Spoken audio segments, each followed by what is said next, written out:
alien girl. She's kind of cool, I guess. Don't lie, you like her. Whatever. It's really not that big a deal. Hello and welcome to Bomb Squad Matinee, where we never know best. I am your host for this evening, Tim M. Sullivan, and I am joined by... Hi, I'm a nouveau riche princess named Austin Zwiebelman. I'm Steve Kramer, doing his old man voice for the millionth time. Many such cases. And we have a returning special guest from the Galaxy Express 3-9 episode of Movie Night. Coming on to his first matinee. Introduce yourself. Oh, hi everybody. I'm Coop Bicknell. I write for places about anime and stuff, and I figured, we had a fun time riding that train last time, so let's get a little fooly and or cooly on this ride into Mabase. Hell yeah. And as we have alluded to, we are talking about the 2000 anime classic, Fooly Cooly, directed by Kazuya Tsurumaki at Studio Gainax. This is a series that we probably all as Americans encountered on Adult Swim at some point, so I thought it would be a fun opening question, since this is probably an opportunity we're not going to see again unless we talk about Aqua Teen Hunger Force : movie film for theaters. Our opening question for tonight is, what's your favorite Adult Swim show? We'll start with Austin. Okay. Well, Ethan had this one absolutely pegged in the Facebook chat. My pick for favorite, with Harvey Birdman, Attorney at Law, being a very close second place. My favorite Adult Swim show is Xavier, Renegade Angel. Hell yeah. Oh yeah! Let's go! From the genius bastards who made Wonder Chosen. Xavier Renegade Angel is this kind of like surrealist parody of the Dave Carradine show Kung Fu, animated to look like The Sims on mescaline. Fun fact, the company who did the animation for Xavier was Cinematico, a company who otherwise mostly worked on video game cutscenes. They did stuff like the Wii port of Shrek the Third, Death Jr. on the PSP, Marvel's Ultimate Alliance 2, surprising one that. This show, Xavier, was born when the heads of PFFR used to be this like Brooklyn-based experimental band. They got into TV production. They ran into this Adult Swim executive named Nick Weinfeld at a party for the season 2 premiere of Wonder Chosen.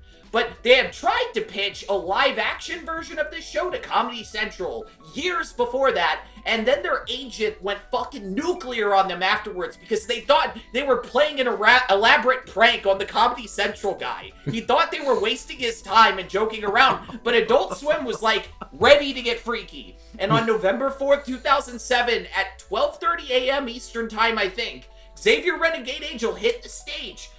This show stars Xavier, the titular freak, who is an amalgamation of many ancient animal gods. He's got legs that bend backwards at the knee like a bird, a raptor beak, heterochromia, 6 nipples, giant eye where his penis should be, and a snake hand. Every sentence he spouts is some horribly complicated play on words that means absolutely nothing. And all the people he runs into are goddamn cartoon characters with fuck-headed accents.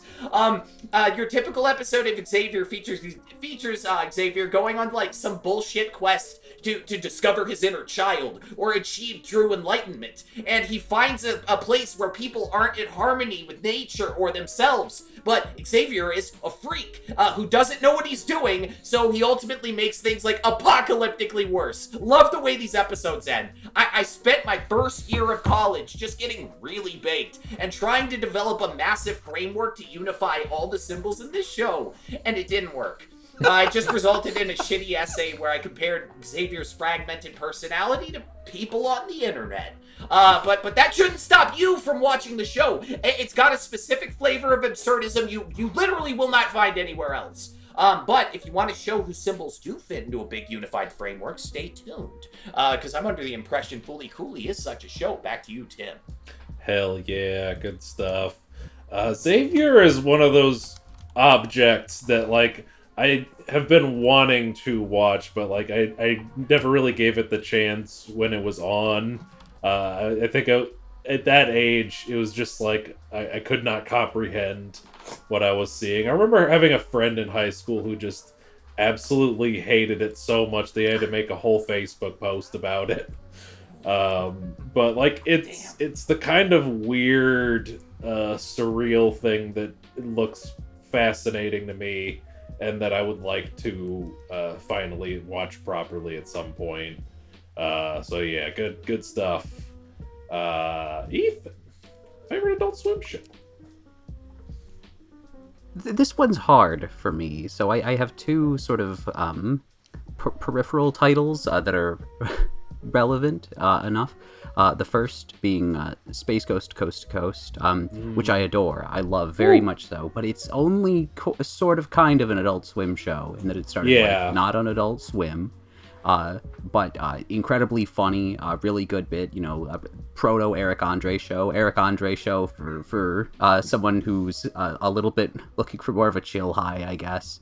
And just rest in peace to the incredible C. Martin Croker, who we lost several years ago and was very significant on the show, voiced Moltar, the original voice of Toonami, and was head on the show, not the series creator, but heavily involved in production on multiple levels. And also, of course, we very recently lost George Lowe, the incredible voice of Space Ghost himself. So I did want to give a shout out to both of them. But that show is just terrific. Love it to death. The other sort of special mention is what I always consider sort of the original Adult Swim anime original, which is the Big O2, which is a lot better than I think some people say. I think the finale for that one's pretty remarkable. Really, really cool sort of follow-up to a really terrific first season of anime. Maybe not quite as good. The Digipain animation, maybe not that great, but I wanted to give a shout-out to those because they're relevant and good. My actual favorite is C-Lab 2021 Seasons 3 and 4. No, not actually. I really like those first two. But my actual favorite is the Venture Brothers, which is an easy favorite. It's terribly funny. Unlike basically every other Adult Swim show, it looks really good consistently. And it's a really striking, strong parody of Johnny Quest, a lot of the classic Hanna-Barbera action cartoons, which were frequently quite crummy, but they're more ambitious fare. And that's kind of what Venture Brothers represents for me in terms of the Adult Swim catalog. I love a lot of the comedy shows there, that sort of thing, but Venture Brothers feels properly ambitious in the way that basically any other like Adult Swim original production doesn't. Even more recent stuff like Rick and Morty and Smiling Friends, which are sort of in that area, but I don't think they really aspire to the balance of boy mixing boys adventure parody with something a bit more sincere in a way. And I think Venture Bros is a really incredible example of that. Hell yeah, all good picks. Love them all. And yeah, you're right. Like technically, Space Ghost Coast to Coast started out on Cartoon Network, but like that show is one of the reasons Adult Swim exists. So I'll give you that one. I think it counts. Yeah, good picks. Coop, favorite Adult Swim show? Oh boy, so this Fully Coolly we'll be talking about in a minute has a lot to do with why I know about Adult Swim. But it's hard, like kind of what you were talking about earlier, Tim. I was just a little too young at the time to fully understand and appreciate the esoterica of what was the Adult Swim lineup at the time. I mostly remember Mission Hill reruns, and I don't remember much about it because that's a show you have to be a certain age to really get. But I'm gonna be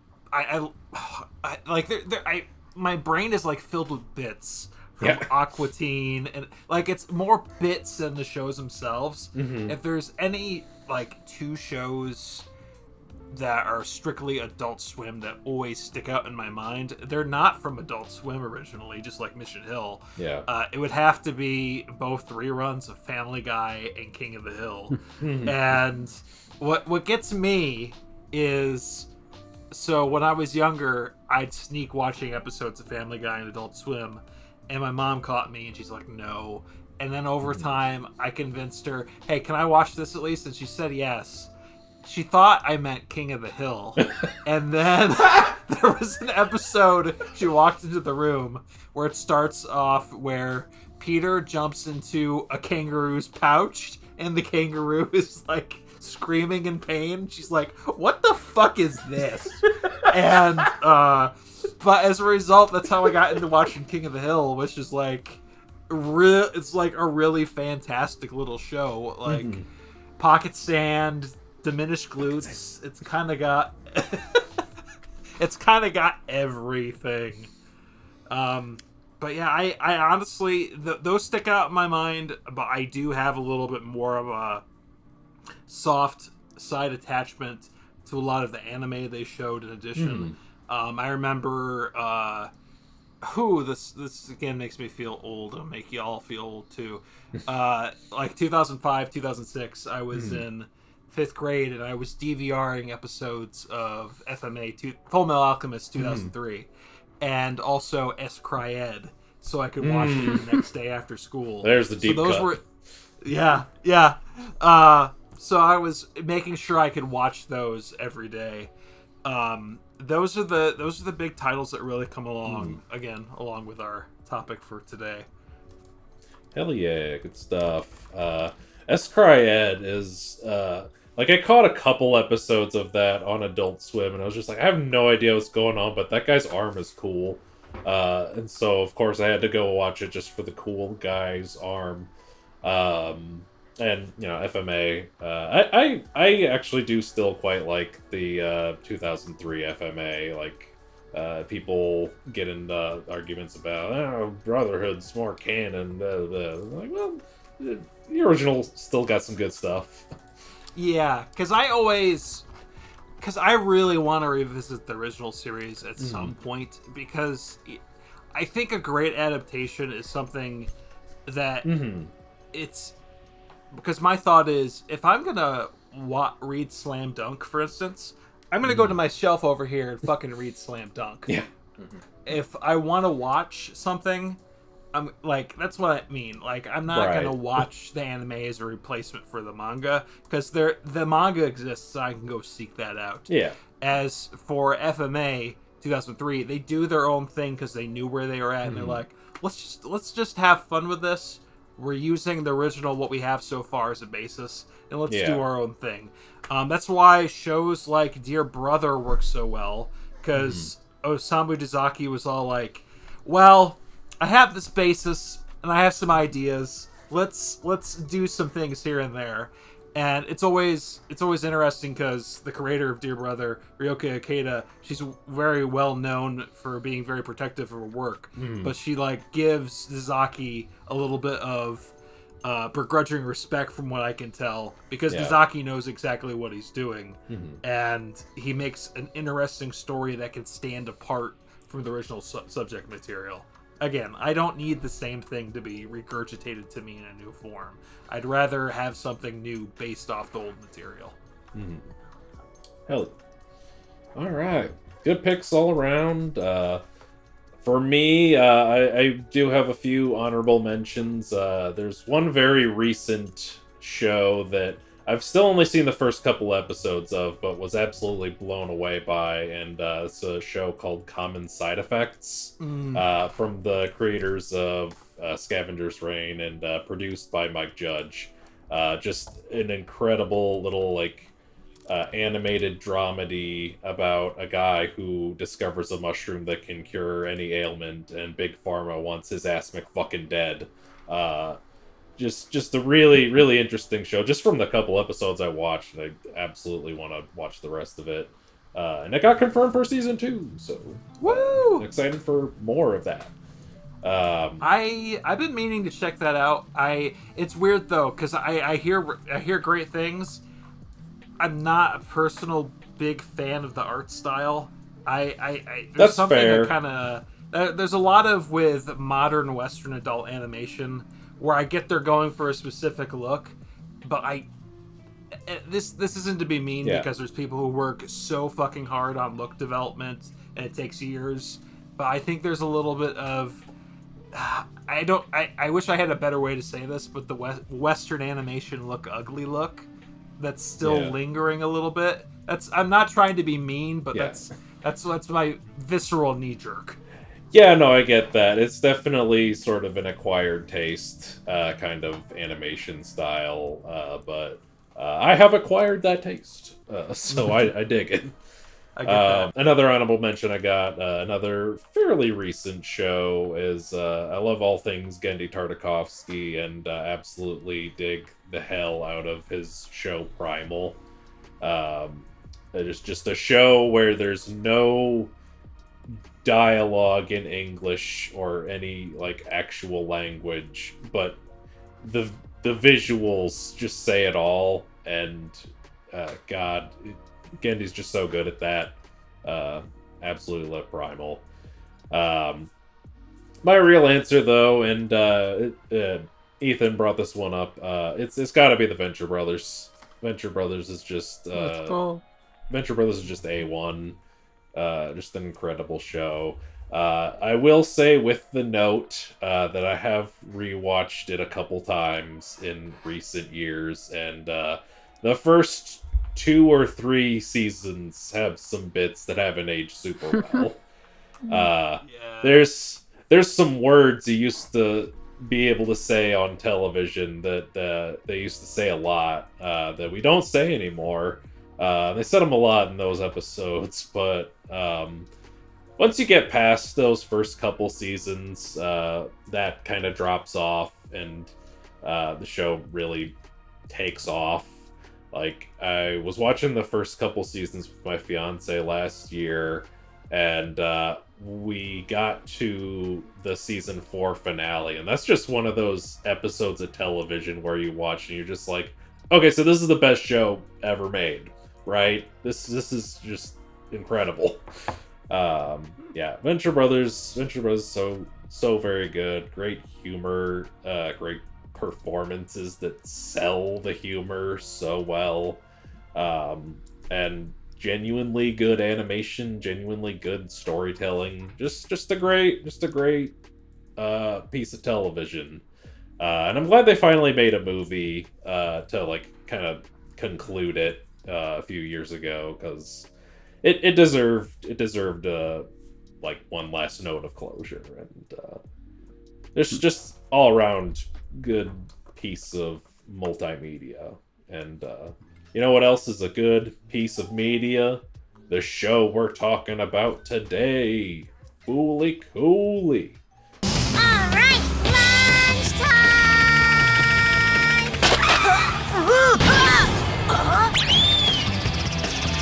Already? Let's get right into it. Our thoughts on the original Fooly Cooly. We'll start with Ethan. Fooly Cooly is an interesting one. I feel like I did kind of watch it at the exact right time. I didn't watch it on Adult Swim. I watched it, as with many things, on MySpace.com via the MySpace video player when I was in, like, what was it, the 5th God grade? bless. Maybe a little too young for it. I was around Naota's age. But I remember liking it quite a bit at the time, but not being able to exactly articulate it. Just like, wowzers, this sure is keen, because that's what I spoke like in 2008, I guess. And it was a little bit diminishing returns, I think, but after revisiting it this time, I found a certain amount of appreciation for it, similar to kind of the way like Gurren Lagann or some of the late period Gainax works sit in my brain, or even like Trigger works to some extent, where I appreciate them a bit more when I'm actively watching them, but Fooly Cooly has a bit more, I think, to sink your teeth in, even than particularly some of the Trigger works, I think. But yeah, let's start like Gurren Lagann and that sort of thing. Where it's that wonderful combination of having an extremely distinct sort of visual style, eclectic in a lot of ways, the multimedia format, using elements of cutout and drawn on film, computer-generated animation, filtered effects, that sort of thing, the distinctive soundtrack. It's a very unique sort of work. It's interesting, too.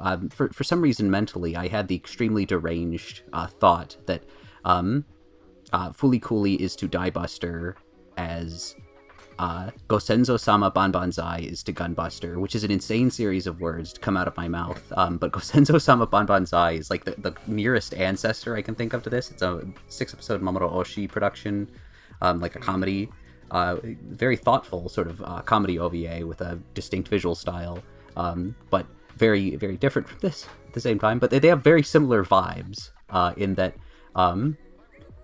you kind of get in what you get out what you put in to them on some level, and I think Fooly Cooly is extremely that.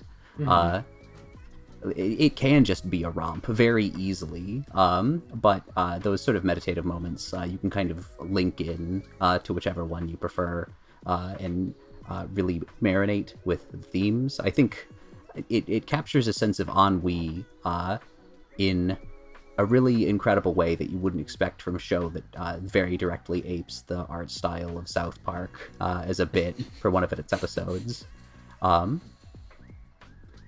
And I think it's just remarkable. I think the English language version, especially, too, is really terrific in a way that's not exactly as rare as I think a lot of people say, but I do think a lot of the performances in this are exceptional. I really like Kerry Walgren's performance as Haruko. That one's definitely a standout. But Melissa Fahn's Nina Mori is also really good. Barbara Goodson, all-timer, famous for her portrayal of Mary Crystal in the hit science fiction space opera Robotech, adapting the Masters story arc, which interprets the events of the Super Dimension Cavalry Southern Cross. We brought back Robotech posting. That's right. I haven't been on an episode in too long, so it had to be here. But yeah, I really love the dub cast. The original Japanese cast is also really interesting in this one too, in that it has a lot of people who didn't do a mountain of voice acting, which is always kind of fun. And they all give very, very distinct performances, easily recognizable, even if you haven't watched like a lot of the original Japanese audio for these sorts of things, or you don't speak the language. It's immediately recognizable. It really is just a special sort of work, eclectic and weird and highly distinct in a lot of ways. That makes it easy to come back to, but also kind of difficult to articulate on some level, which is really fun in and of itself. Sometimes it's nice to have an object where it's just like, okay, I could explain this to you, but it would be much easier to put it in front of your eyeballs. Yeah, absolutely. Enjoy, have fun. Hell yeah. All good stuff. Coop. Thoughts on Fooly Yeah. Fooly Cooly. Like, I echo a lot of Ethan's thoughts on this, because I was thinking as you were talking, Ethan, this is gonna be kind of a weird analogy, but I think it's fitting. It's kind of Lynchian in the way it's about what, like you said, Ethan, it's what you take out of it and what you bring into it. Because I know for all of us sitting in the room, like I'm gonna assume that we were all young kids watching this, so we took that experience into it, and that's why it stuck with us for so much, because it was like Nauta says, it was the exciting thing that happens in a town where nothing amazing ever happens.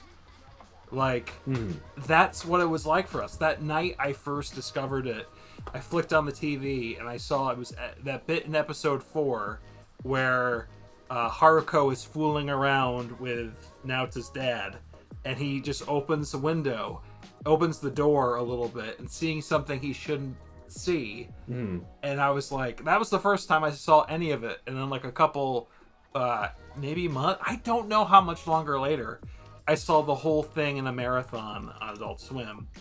And things felt different after that. Like, in ways I can't really fully again, something amazing happened and I didn't know how to fully process it, and by the end of it, Naota is very much in that same way too.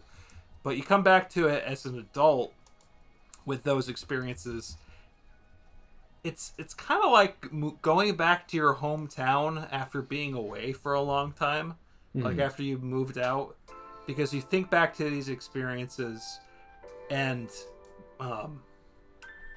it was interesting returning because it felt like I'd seen this so many times. It was kind of routine, like, but now when you think a little bit about it, maybe it wasn't exactly as routine. Maybe we've been desensitized to that over the years, because I think a lot of us, and this also, we'll talk about in a bit with the sequels, there is sometimes a propensity in us to want to chase after, the past, the warm blanket that made us feel good growing up. And that's not always going to be there. We have to carry a little bit of that with us in our heart as best we can. But chasing after that's always going to be a fool's errand, because it's never going to be the same. And this is a work I have to try and look at and appreciate not from 11-year-old Coop eyes, or a little older, through 31-year-old Coop eyes, and try to reckon with it, because I also think if you think about your life in the middle interim, the very quiet moments of the series, those conflicts Naota has with his family, has with Haruko, has with his classmates, you can see the toxic edges. You can see the things that growing up, like the family issues you may have had that you didn't fully grasp as, hey, that there might be actually a problem here, but you don't know any better because you're a kid. There's a lot of, again, it's a lot of what you take from it, and there is this wrapper of, hey, we're a bunch of crazy animators and we're gonna have a good time making something that's memorable, but at the same time, it's very much, I keep on going back to, it's a mirror in a lot of ways for whatever point in your life you're at. And I'll just get this out of the way now. Some of the sequels are almost successful at that, but we'll get back to that in a bit. I'm just, this is the kind of series that really makes me stew and think about my life in a lot of ways, because it just goes back to the relationship of how we grow and evolve with the media that made us, in a lot of ways, who we are. Hell yeah. All good stuff. Austin, thoughts on food? Well, let me begin by saying there's certain media from the millennial childhood that, like, just doesn't hold up. Like the Boondock Saints kind of sucks unless you're in high school. Crybaby Lane was way scarier when it premiered on Halloween when I was 6. I'm really skeptical about half the Adam Sandler movies I used to love when I was a kid. Guess we'll find out what happens when it's the end of July and Happy Gilmore 2 comes out. When I was gearing up to revisit Fooly Cooly for this episode, I started doing, like, the really hard mental calculus, trying to figure out whether this could be a shared activity I do with my husband where we watch it in the living room. For reference, he didn't grow up with Toonami, has no nostalgia for the show, and in the end, as kind of a throwback to my childhood, I made the choice to watch this by myself in the basement. It didn't even take me like 10 minutes of the first episode to like immediately realize Fooly Cooly really holds up. It has this shtick that happens a lot through the show, like something fucking crazy happens, like somebody gets intentionally like domed with a Rickenbacker, and while they're like dramatically tumbling into shit, some other character like pops out of the corner and nonchalantly says some shit like, that can't be good for his cholesterol. The show employs that trick hundreds of times over its 2-hour runtime, and it fucking kills. Another thing that surprised me was how quickly the show's irreverent tone can make you lose track of, like, the potential subtext of what's happening. It's so good at turning your brain off. I personally felt the temptation to chalk lots of Fooly Cooly's outlandish events up to, like, LOL, random, XD, like sensibilities of like kind of 2000 odds post-internet people. But Fooly Cooly is really dense with symbolism, and all the nonsense does, mean something if you take it seriously. Like Commander Eyebrows, he doesn't just turn into a South Park character for the lulz. It's one of the many things that's supposed to show his inability to like mature properly after his run-in with Haruko. Nina Mori's stomach hurting after she touches Naota's ears is a super direct nod to demonstration. And she's wearing the USSR shirt because she's against free and fair elections. These decisions are deliberate.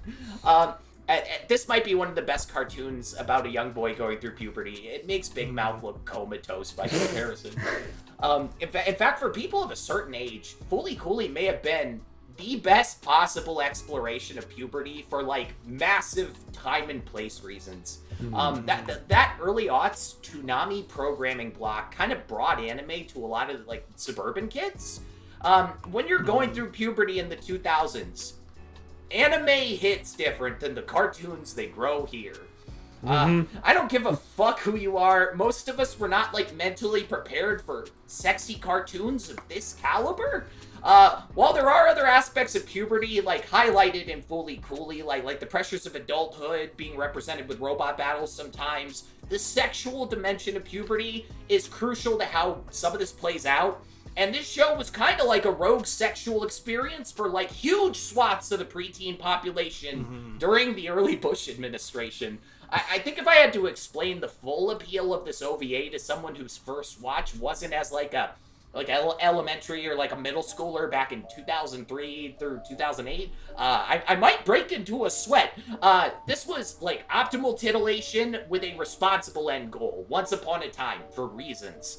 On top of that, holy shit, the animation really holds up. Like Fooly Cooly, like Ethan was saying, it employs this mix of like traditional animation, CGI, photography, manga animation. It was really ambitious for the time.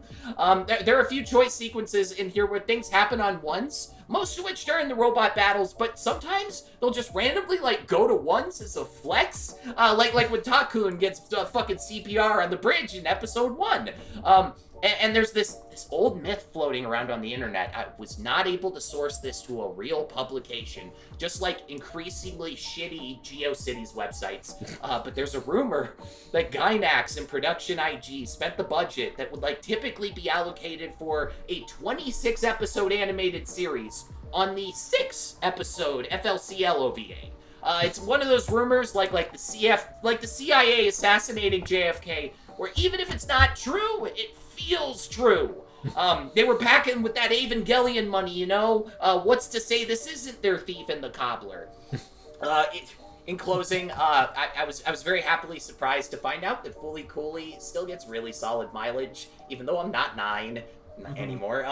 I'd compare it to do what both of you have done, but with different pieces of media. I'd compare it to shit like Synecdoche, New York, or like Ingmar Bergman's Persona, in that you kind of get out of it what you're willing to put in, to echo that, which I really agree with. But unlike those movies, driving through Fooly Cooly with your brain turned off still fucking rules! 2 decades later, it's still kind of stunning to look at and experience. Very glad it held up. Back to you, Tim. Hell yeah, good stuff all around. My thoughts on Fooly Cooly are that The Pillows was a really cool band. And that's going to do it for this episode of Bomb Squad Matinee. No, I'm kidding. This is a really fascinating show to look back on. And we've all kind of alluded to it. It's definitely a show that I think a lot of your mileage might come from having experienced it in that time, in that place, on Adult Swim, at that certain age. And like I've mentioned several times on the channel before, like I didn't grow up with cable, so finding Fooly Cooly was sort of like I would catch an episode at a friend's house kind of thing, which kind of made it more as this kind of like elusive object. But I would probably end up seeing every episode in some completely random order before I ever watched the whole thing properly. and I still enjoyed it, even watching like episodes out of order, out of context, because it's just a good rockin' time. Ethan kind of brought up the dub a little bit. I think the dub is fascinating in that it's so weird and it shouldn't work, but it does. Like, it's this weird, like, almost overly literal translation dub that has people talking in ways that, like, English speakers don't talk this way. But that kind of makes it iconic in its own right. Like, something about, like, the deliveries of all these absurd lines just was perfect. Just sort of this lightning in a bottle kind of dub. It's very interesting. And while I'm on the dub, I have to flex. I have to do some show and tell. I got my Blu-ray signed by Kerry Walgren. What? Let's go. Damn. I also have another item. I got the Pillows album, Fool on the Planet. This isn't autographed. It's just a cool album. And a lot of the Fooly Cooly music is on that album. Yeah, the Pillows music, so good. You gotta pour one out for the Pillows, because I know they recently disbanded. Yeah, that was sad. I that's another element of the show that I just want to talk about for a second, that it reminds me, like, revisiting reminds me so much of going back to the playlists you used to listen to in high school. Yeah, in a lot of ways. Because actually, after For the Coolie in high school, yes, I listened to all of the Pillows discography at the time, and there's like Pied Piper's a great album. Stuff. I forget the album, but the song Third Eye is great. A lot of that stuff does show up in the sequels. I want to talk about those music choices later, but we'll get to that. But yeah, it felt right for the time. Like, again, very high school playlist for me. Pour one out for them. I do find it funny that in the commentary track in episode 1, when they're talking over the ending, which, hey, that ending is so cool. Riding Shooting Star is iconic, but I love all the photos of that's Suramaki's, that he talks about Suramaki's orange Vespa going through town, just driving around, and that's the director of the ED, Masayuki, went and shot all of that himself. And just a quick thing on Masayuki, because he doesn't get his flowers enough, and I need to give them to him right now. Character designer on Macross Plus, did animation on Project Echo, Gunbuster, and I believe Do You Remember Love as well. Super talented guy who really doesn't get the credit he deserves. If I can shout out Masayuki, I'd love shouting out Masayuki. But back on more the Pillows part of it, it was funny because as they were going towards the end, the interviewer asks, "So are the Pillows popular in Japan?"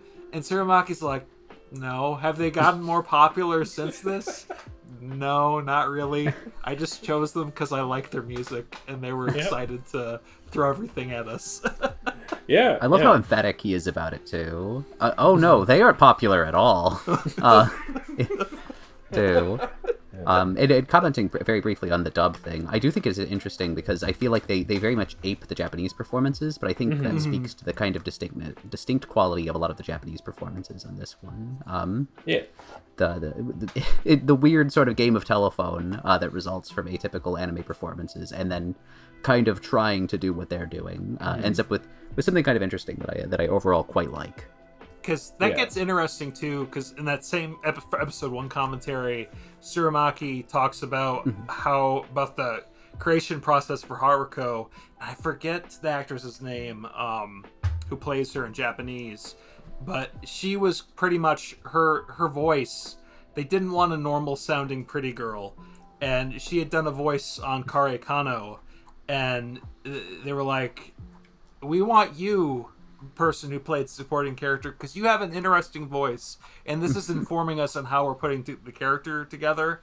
And then going to hear Kari Walgren going ahead and giving her own take that matches that energy is just like, it's amazing. And also like a boon.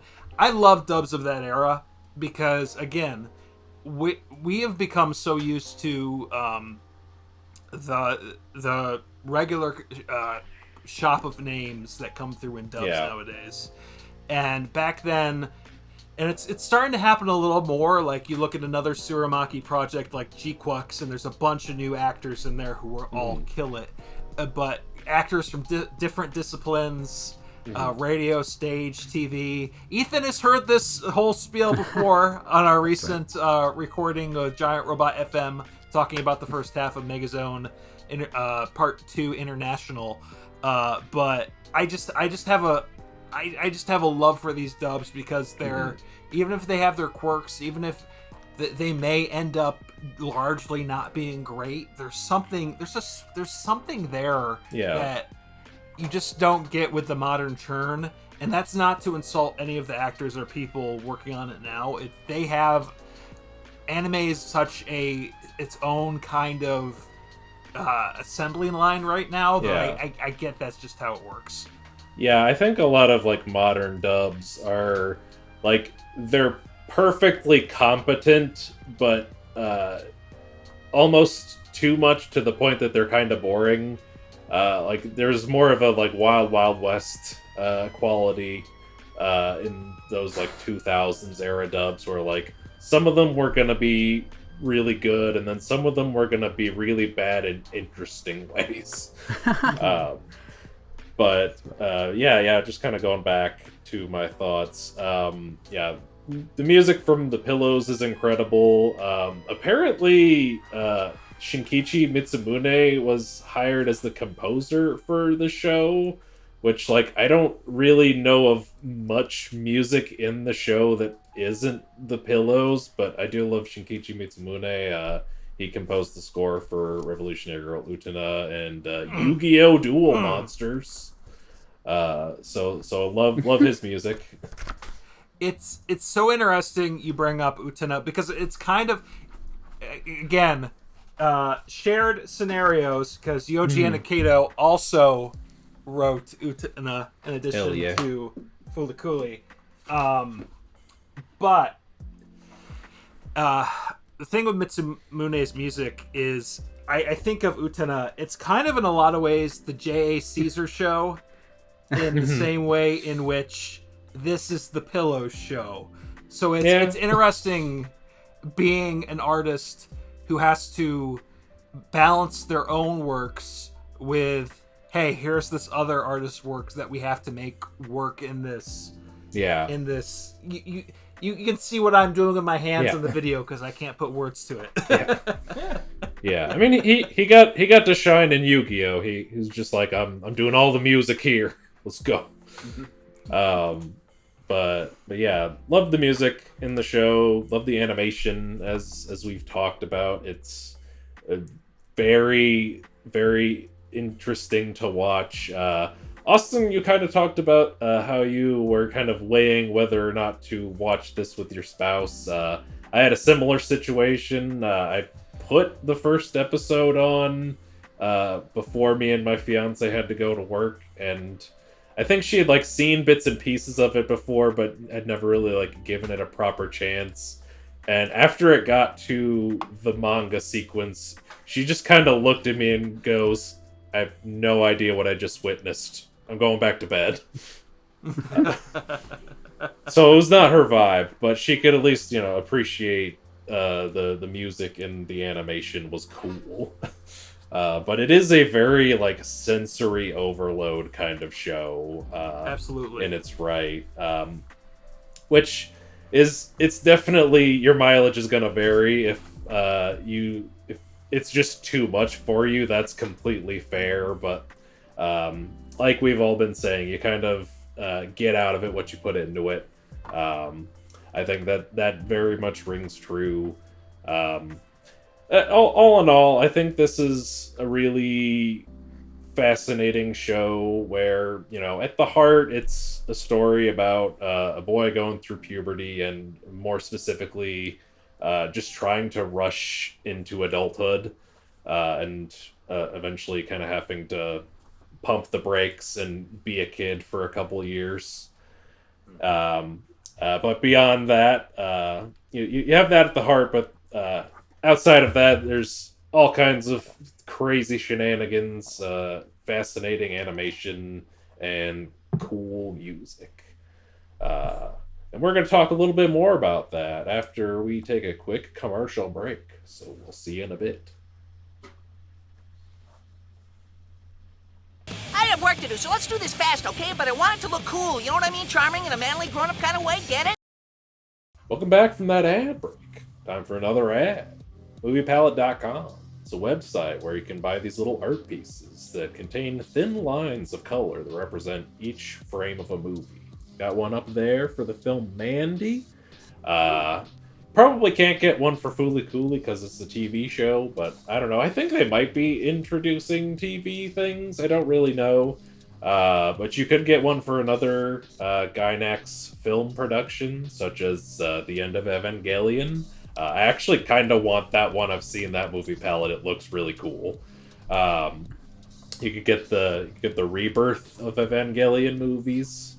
But you can get any movie you want.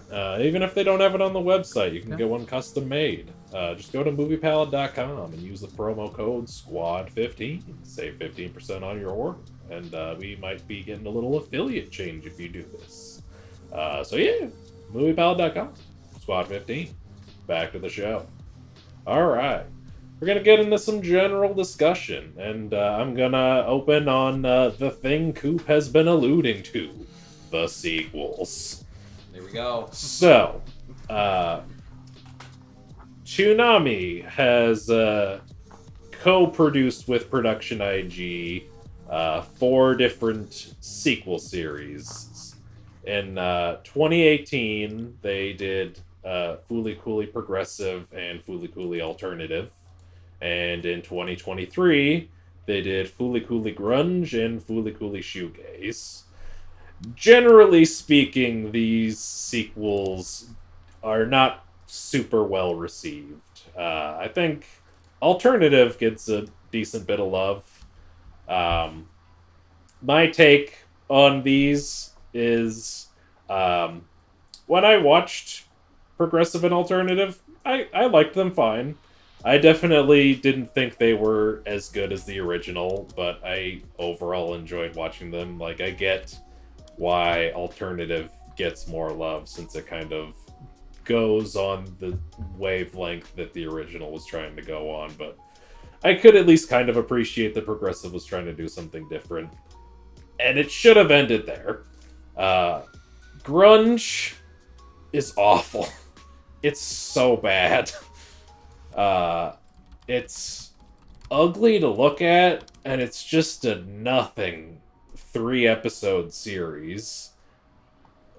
I did a Letterboxd review talking about how it's a nothing show, and it is my most liked Letterboxd review for some reason. I still get notifications about it every month or two. It's weird. I don't know why people resonate. I mean, I get it. It is bad. But I don't know why that's my most liked Letterboxd review. And Shoegaze, I'm nicer to that one than Grunge, for sure.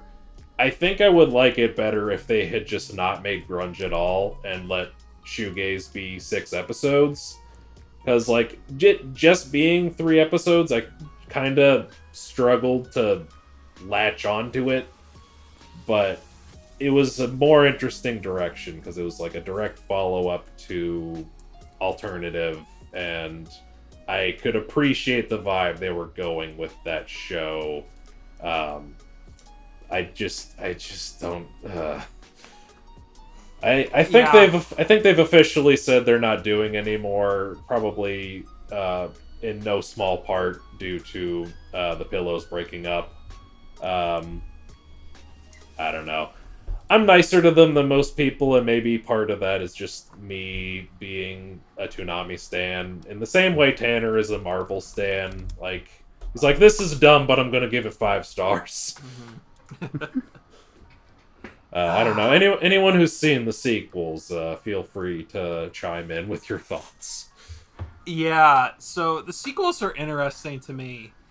Because it goes back to what we were talking about, chasing that nostalgic dragon, and I think that is the huge problem starting off with Progressive for me, because there's a lot of great animation and great moments, but it's like it has that jam session quality of the original series, but it also feels like The Force Awakens at the same time. Yeah. And we don't. This is an issue that plagues all these sequels.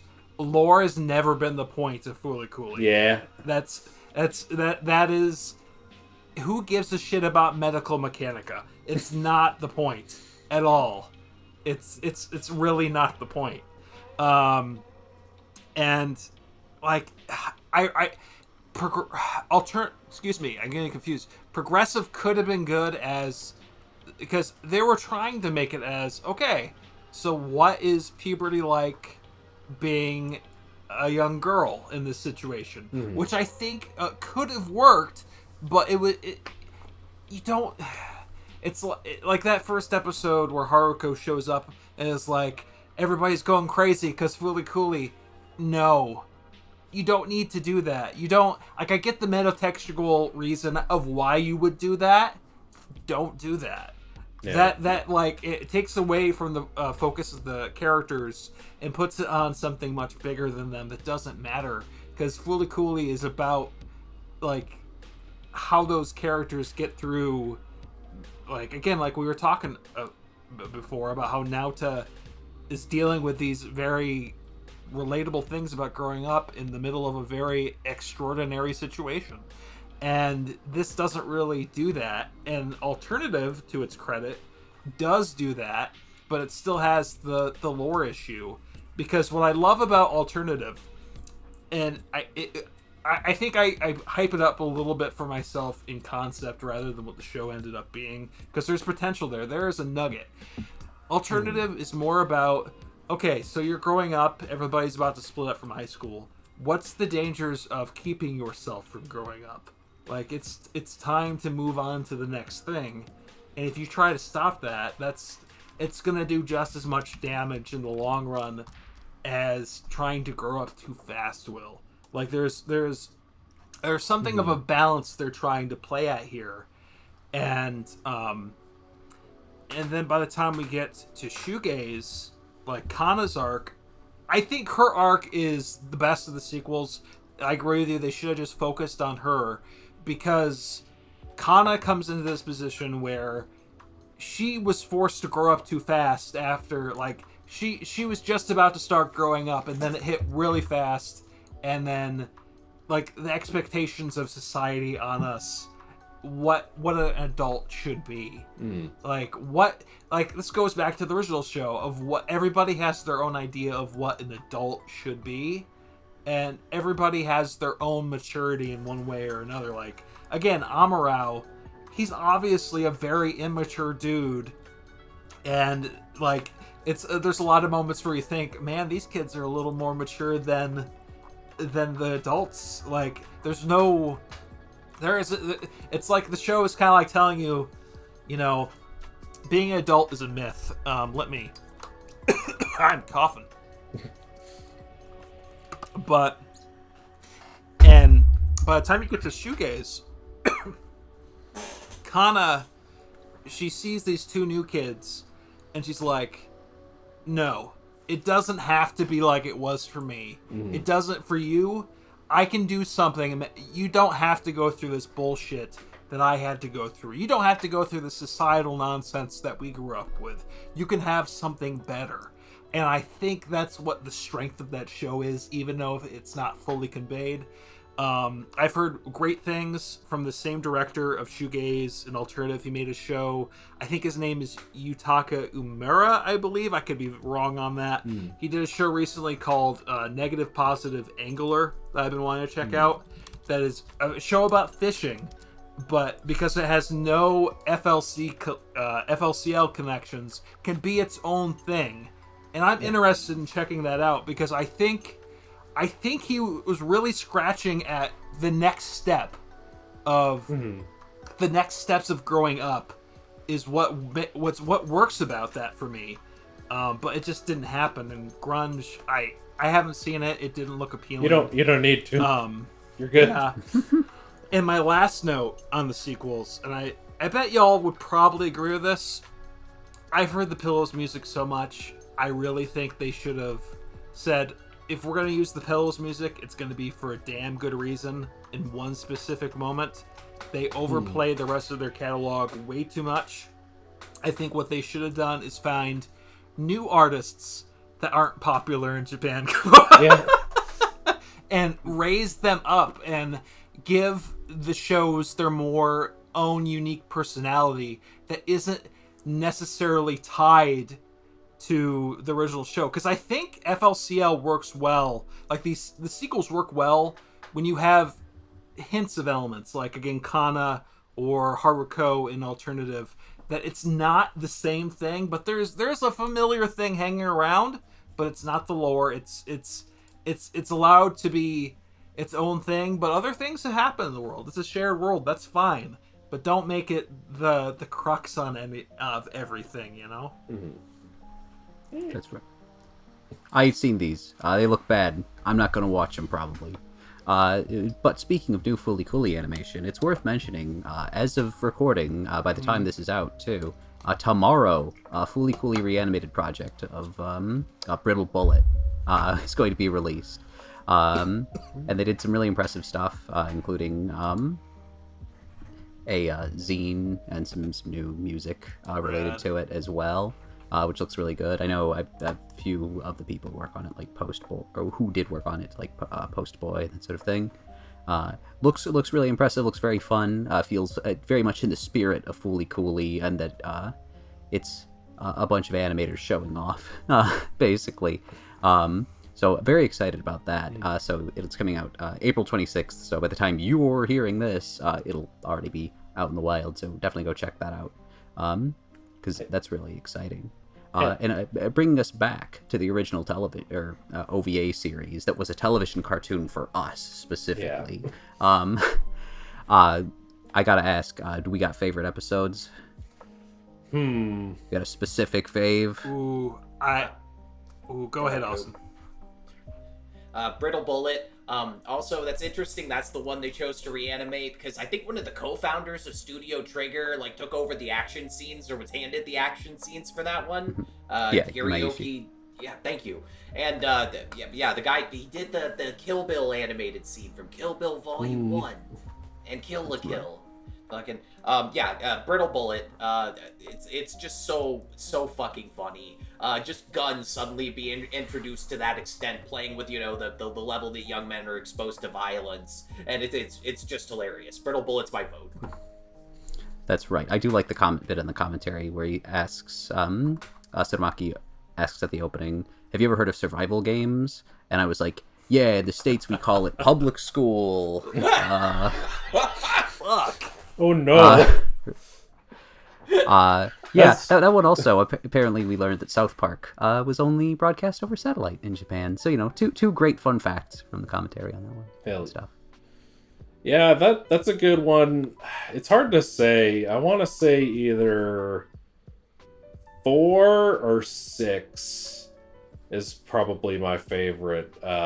Like the whole ending sequence of 4. Is something that kind of lives in my head rent-free. I think that was the first episode I watched. Just like all of the like Evangelion computers and everybody nose bleeding in front of the screens. And then the eyebrows fucking fall off. Like that was just me going into the deep end of this fucking show at age whatever I was when I encountered this. And then, the climactic scene of Fooly Climax is just very memorable to me. It's just a very well animated action sequence. Love it. Love when Naota gets all pink and shiny. Coop, you got a fave? I'd say it's probably the final episode, on the basis of it was the first time when Haruko just rides her Vespa up into the sky and away, and Naota is just, in the time we see life going back to normal, he's like, life's moving on. And it was the first time I had encountered a series that was very, very poignantly saying, don't worry about a continuation. We've seen the story. Now life goes on. And that's something I've come to really enjoy about specifically stories and media of Japan, because they're all about they tend to be about one specific time in a person's life, and they don't dwell on it any more than they need to, which is refreshing because, you know, it goes kind of antithetical to, especially, again, we were just talking about the sequels, about specifically the Western need to know all the details and know everything that goes what happened. You don't need to, even in life, you're never going to know all the details, so why drive yourself crazy trying to figure them all out?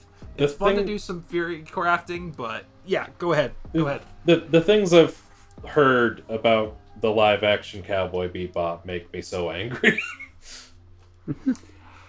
Yeah, at least in Japan, it's like, if you want, you could buy the guidebooks and that sort of thing. Usually, it's part of a media mix strategy as much as anything. But also, and well, go ahead. Really quick, if you love bad television, I love bad television. Bebop Netflix is fun, specifically for Vicious. I'm telling you this right now. You may be really sad about the potential that might have been there, especially whenever you see John Chu on screen. But it is the hammiest, most unhinged bullshit I've seen in my life. I enjoy it. Also, Ethan, tell me about your favorite episode. It's episode 3. Maki de Karaba. That one's really good, really cute, as much as anything. I just like Nina Mori a lot. I think she's a very fun character, and I like that she kind of gets her own closed, tight story arc throughout this. I think it's interesting seeing her deal with being a young woman, but also dealing with parents that are kind of on the verge of separating, being kind of forced into the spotlight. This episode also has a really incredible sequence of animation towards the end, when Nina Mori's head births the spider creature that is appended to her. I think that entire sequence is incredible. There's a small bit of animation after it's accidentally fed curry and throws Nina Mori up. That's really incredible. It's done by Shinji Hashimoto, who we remember as the guy who did the run in The Tale of Princess Kaguya. That sequence, that incredible sequence. He also did the bit of I think it's Kiyone falling on Mihoshi's face while she's in the toilet in Tenshi Moyo in Love, which is another really incredible sequence of animation. Maybe not equivalent emotional value, but for some reason, every time I think of him, I think of those two sequences in particular. But really remarkable cut of animation from him in that bit. But just the entire episode, writ large, is really incredible, and getting to spend that time with Nina Mori is really, really interesting, I think. I like Tsurumaki at the very end of the commentary says that by the end of the episode, it's Nina Mori learns a lesson, and it's not that, she should just be completely her authentic self, but it's that if you're going to fool someone, don't fool yourself, fool others. And I love that as a message. It's like, know who you are, but you can still fake it till you make it. Just don't fake it in your heart, which I very much appreciate. That is kind of a weirdly sweet, honest sort of message. Hell yeah! All right, I got a story, and this is partially for Joe if Joe's watching. So.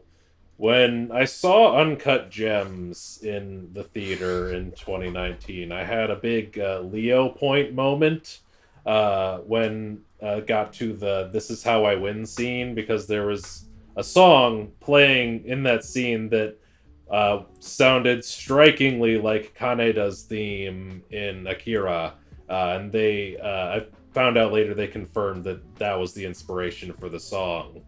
And I say this because I had a very similar moment when I watched The Suicide Squad in theaters. And it's like right after, was it Star Me? Is that the name of the big Starro? bad? Starro the Conqueror. Starro, yeah.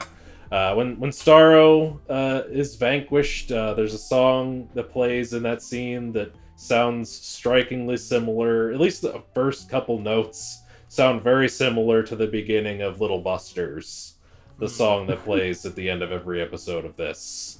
I haven't found any confirmation that was like a direct inspiration, but it felt like very much like that was the vibe that they were going for, and I kind of love that. I kind of love this thing of like anime music kind of creeping into movies when you least expect it.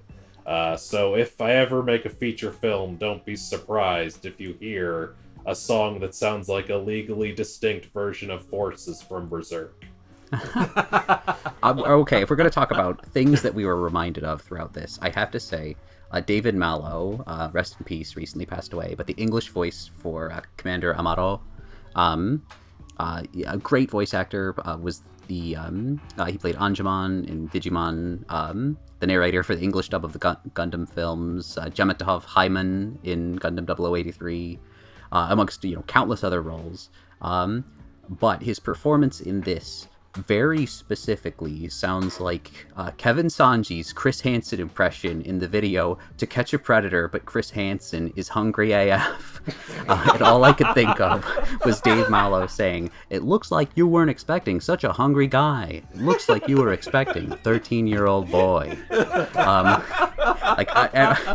Anytime I want to edit that into the bit of him at the shop, because it's just like spot on. David Mallow, rest in peace. I wish I'd known. I wish you'd had some sort of cameo so that I could have paid you to do that for me, because that bit's incredible. True. Who voiced the cat in this? The big fat one. Ooh, there's so it's question marks on the credits, but in the first, I think it's one of the commentaries. I think it's the first one. Suramaki's just like, "Oh, that was just Anno." Hideki Anno? Yeah, That's right. That sounds like Anno. The guy who voiced the cat. Also, I appreciate how lovingly animated his balls are in the bit from Yep. episode 4. Like, yeah. There's a lot of anime that picks animals with testicles and buttholes, but if you really go the extra mile, that Fooly Cooley does in depicting those in great detail, animating them. Like, I think, going back to Chie the Brat, where it's just two simple orbs, two unmoving spheres, but here they've got overreach. They're Sao Takahata was about them nuts. Oh my Rest in God. peace. We had to stop watching Pompoko. I was so excited, but I fucked up the calculus that time. We put it on in the living room, and Sid saw, after the 200th pair of testicles in the first 10 minutes of the film, he's like, "I don't want to watch this. I still got to see the rest of that movie." I remember there's an anime movie that came out a few years called The Wonderland, and in the first couple minutes they show the main girl in her bedroom with her cat, and they show the cat has cat balls, and there were these two girls just sitting right in front of me, and they didn't even laugh. I just saw one of them point yes, there it is. Which is just such a funny reaction to that. It lives in my brain rent free. Yeah, it's funny to me because I recently read through all of Makoto Kobayashi's What's Michael manga, and it's about an orange cat named Michael. He's great. He's fantastic. But in the manga, you never see his Ghiblis. But in the OVA, the animator's like, this cat's gonna have balls and butthole, and we're gonna see it a lot. Why is nobody in Japan getting their pets neutered? This is bad. They didn't have Bob Barker. Problems. That's true. Who's going to be Japan's Bob Barker? I'm always asking. Prices are wrong, Bobby. Right. Right. I do want to say too. Apparently, the horn was originally on some level a concept of Enokido from the writer on Utena, which does kind of track. There's sort of a similarity to like the horn that releases monsters and robots, and the bit in Utena where they pull the sword from Anthy's chest and that sort of thing. I like that. It's very charged sort of imagery there as well. A bit more elegant, admittedly. It's very interesting what the Smelly Boy version of that is like. Having recently revisited Utena with some friends, because it's a lot rougher. It's a lot harder. It just explodes out. Yeah, specifically sexually charged imagery is how Tsurumaki, he's very clearly like trying to stifle a giggle half the time. And the interviewer on the commentary track going along in it with him is a woman, so there's every once in a while a bit of a charged energy in the room of him realizing what he's made and is now watching with a woman and like, a bit of watching a movie with your partner that doesn't know anything about anime or doesn't know a ton about older anime. Yeah. Sort of thing. I do want to mention, because this is also with all the sad, we didn't bring up all the sad recent news, but on the good recent news side that makes this even more exciting to return to is the recent premiere of Mobile Suit Gundam G-Quux, which Tsurumaki is directing. And it has those Fooly Cooly vibes you want. And it has Inokino back in writing. And it's basically that crew, because it's all Kara. And it's got all these vibes that we've been talking about that work so well. Just within that Gundam wrapper. And I was thinking about this while watching I believe it was episode 5. It might have been 6. But there's around the time where they redo the manga scene, there are so many new type flashes and that go on that it's just fitting that years later Tsurumaki and Ko got to do some real new type flashes, and it really fits in the spirit of what Fooly Cooly was, because again, it's about a young person finding themselves in this case some really turbulent times. Like, it's just what it's like to be a kid right now, to be honest. Let's be honest on that. But it has the look, it has the sound, it has the dub cast we were talking about by NYAV Post with their dub. It's got that juice I love, because people are talking about how there's a line with main character Machu's like, I feel the Kira Kira, and she doesn't say sparkle instead in English. It's just Kira Kira, and I'm like, okay, they're doing that for a very specific reason, and I get it. Like, there's a lot of those same sensibilities here that are working so well that I would be like, if you want something that has that its own feeling but its own identity while also making its own identity in a franchise as huge as Gundam, G-Quux is worth checking out.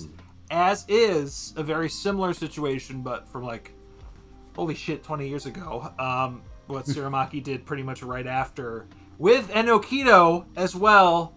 Aim for the top 2, Die Buster. That's German for the Buster. Yes, that or Gunbuster 2. I would recommend that as well, because it gets on the same wavelength with being its own thing, but it's not trying to chase that dragon I keep talking about, which really makes it work so well. Yeah, I went to the theater to see like the G-Quux, the beginning movie cut of the first 3 episodes, and I dug what I saw of it. I don't know how far they are. Did they like just get to episode 3 or? Yes. Okay, so we're caught up.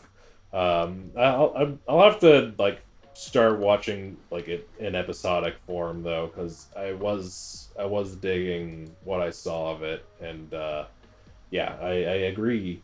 I would like to see more of these vibes. They made Chalia Bull attractive to general audiences and not to me specifically anymore. It's deeply upsetting. Hey, just wait till they do it to Makuve. You're gonna be. We've already. I want to see how if they do redesign Makuve, because it'll be very interesting just have him be basically unaltered, interacting with these characters in any capacity. Fascinating. Ethan, we're speaking Greek to Austin. You know, deep in your heart, you want Yasified Makuve. You know you want it. I've already read the origin. I've seen Yasified Makuve. I saw Kukuru's Dawn's Island. All right. I mean, I'm down for more Makuve. Oh yeah. Oh, let's focus. Sorry. There's so many fun facts about this one. It's really dense as a production. Like all I could think of is like, oh, Haruko transforms just like Minky Momo in episode 5, that sort of thing. What a dense production. I guess that's worth spotlighting, or just like the weird references. I think like Mamimi thinking that Firestarter is real. Like the gods are in the game are affecting real life is based on like an actual murder case that was assumed to be connected to Dungeons and Dragons that through the grapevine made its way to Japan, so they didn't have a lot of details on it. Just fascinating the quantity, or like Mamimi's the line on her cigarette is just from a postcard that he got, and he was like, that sounds profound, and then he kind of retroactively fitted it into Mamimi's character. That's so fun, because I think that there's an honesty in how you create art to that on some level. Sometimes it is just, I kind of want to reference stuff I like, but I'm also being aware that in context, like you're doing something different with it and interesting. And I think that Fooly Cooly is super representative of that. Yeah, absolutely. All right. I guess we'll wrap things up then. We'll get into our final thoughts on Fooly Cooly. Coop, start with you. Hey, check it out. I really think if you haven't seen it before, like we've all been talking already, it's a lot. It is a sensory overload, and if that's a little much for you, I totally understand that. Speaking of that, there are the occasional bits of really intense flashing lights, so if you have issues with that too, keep that in mind. That's something I like to point out on occasion. Yeah, 100%. But if you're coming into it and for me, it's one of those shows, if you haven't seen it before, again, it's the whole mirror thing. See what you're bringing into it and see what you get out of it. I also think it's one of those shows that, say if you're going through some shit, it might be one of those shows you throw on and you feel some catharsis by the end of it, and it's a quick show to do that with. Yeah. So I recommend it. Hell yeah. Austin, final thoughts. I think every generation of men past a certain point have this thing in their youth where they're like horny for an anime, and I think if this is the one that starts you out, you might grow up to be a solid fucking person. I think there are worse places to start. Yeah. And I just absolutely will love what they did with this. I'm happy that I got to watch this while going through puberty myself. It's solid. Ukulele no good. This show fucking whips. Thanks for giving us an excuse to watch it again, Tim. Hell yeah, absolutely. Ethan, final thoughts. Yes! Ethan! Yeah! Oh. No, I'm really glad I got to revisit this one, because it's been a hot minute, and I haven't really revisited it since I was animation literate in any capacity. Not that I'm extensively literate in it now, but more literate than I was before. Come on. Can I just give you shit and say you have an Anime News Network profile? I know it's for a Kickstarter, but you still have an Anime News Network Special page. thanks That's for something. Spending money on Megazone 2-3. Sir, you are a literal scholar. That's whatever. But I think this one's terrific. There's a lot you can get out of it, a lot you can mine out of it. I think particularly if you're of age, if you're around Naota's age, I think even more so than stuff like Evangelion and that sort of thing. This is one that's worth watching at that age and seeing whether or not you end up much better. But I think at the very least you'll end up much more interesting in some capacity for having seen it. And ultimately, I do think that Director Tsurumaki's statement regarding Fooly Cooly, two statements really, is that it's a millennium anime, because, man, this is so of the early aughts, and it owns for that. It's like some of the best stuff of the early aughts, all wrapped up in one. All the best smelly boy stuff, specifically, of the early aughts, wrapped up in one.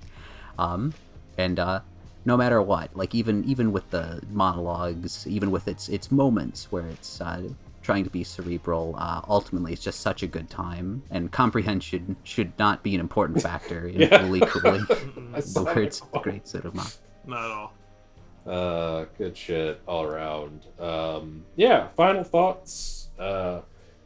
Echoing what you guys have said, this is really great. Just kind of lightning in a bottle, real quick 6-episode romp. There's sort of more anime scholarly stuff you can pick up on with it, but you can also just enjoy it as a very sporadic,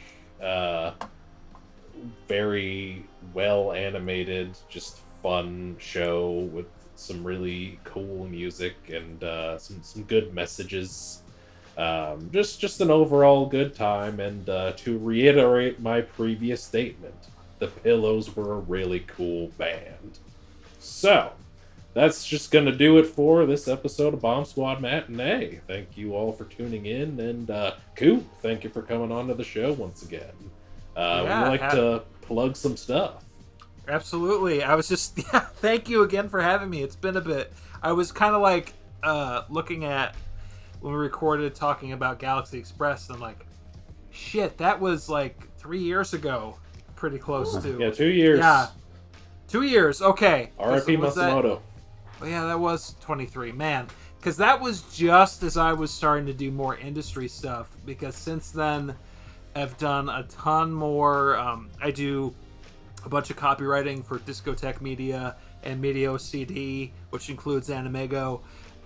So a lot of the titles we talked about today, maybe in passing, I may have touched. Like, for instance, I did the back box copy on Berserk. That's one I'm very proud of. And also Megazone and a bunch of other stuff. So that's always super fulfilling to be. I was thinking about this too. It's like, it's cool that I'm a part of some people's shelves, even if they don't fully. Like, that's weird and cool all at the same time. You're part of my shelf. I got Berserk. Yeah, let's go. Tell me why. Tell you why you why. Anyways, so I don't keep you for so long, waiting for so long. Other stuff I'm doing at Anime News Network, This Week in Anime. Every week, I'm talking with Chris, Steve, or Lucas about the latest topics in anime. Check it out there. Also doing an occasional big article for them. Just published a huge investigation going into the state of manga bans here in America. Speaking with librarians from all over the country about what's going on, what we can do to help, and their experiences. Please check that out.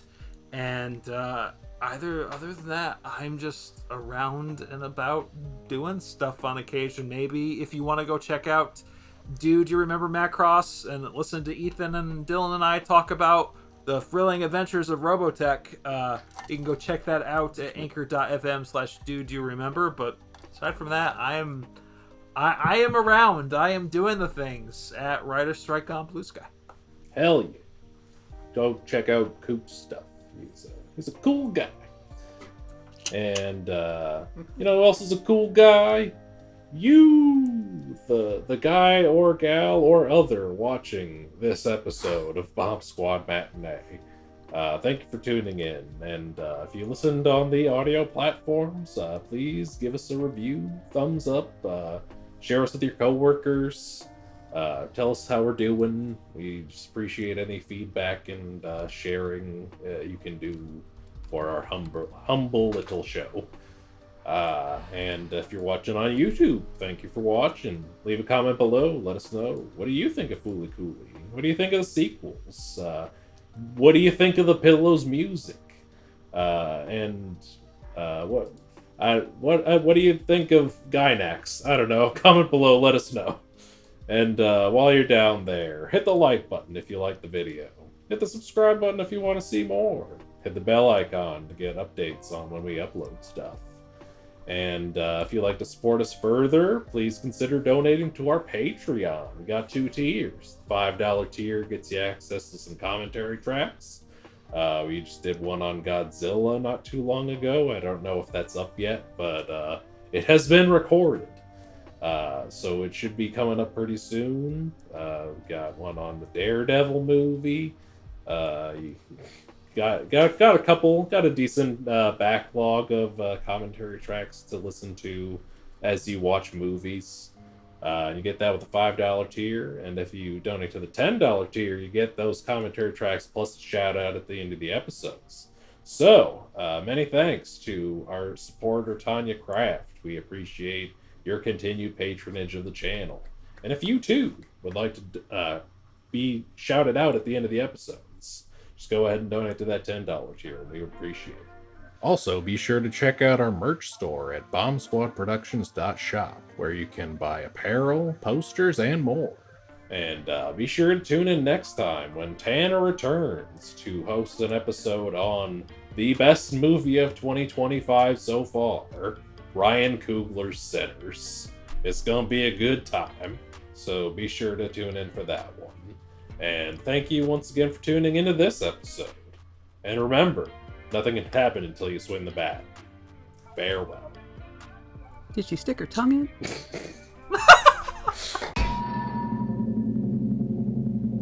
slid my ticket across the table and I said, "Sorry guys, I gotta see about a girl."